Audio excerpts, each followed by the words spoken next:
How often should you hit each muscle group for maximum growth? Training frequency refers to the number of times a specific muscle group is trained each week. At first glance, research shows that when weekly training volumes, so the number of hard sets taken to failure, is the same, the frequency of sessions doesn't significantly impact hypertrophy at a group level. But when you dive deeper into individual responses, things get a little bit more complicated. Some lifters thrive on higher training frequencies, making better gains with targeting muscles multiple times a week. Others do better with fewer frequencies. So group averages can mask critical differences. In other words, what works for most might not work for you. And then there's the interaction between training volume and frequencies. Studies on training volume suggest that the first set of a workout has the most significant impact on hypertrophy, with diminishing returns from additional sets. For example, splitting 3 weekly sets across 3 separate sessions could theoretically produce more growth than performing all 3 sets in a single workout. So why doesn't higher frequency always lead to better results in the research? Well, one factor could be the duration of post-workout myofibril protein synthesis,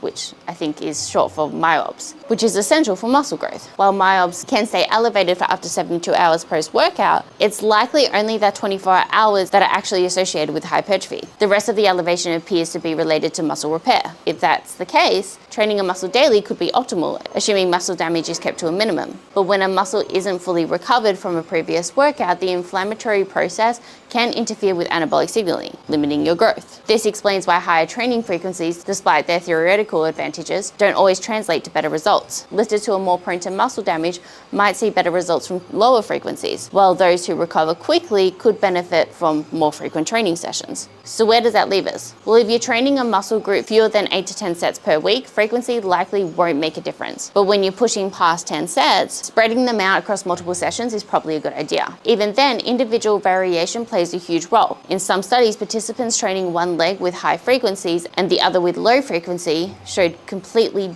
different responses. Some muscles grew more with higher frequencies, others with lower, and a few showed no difference at all. But basically, start with at least 1 session per muscle group per week as a baseline, and from there, experiment with frequency based on how your body responds. If you recover well and enjoy frequent training sessions, try hitting each muscle multiple times a week. If you're prone to soreness and find progress stalls with the higher frequency, then scale back.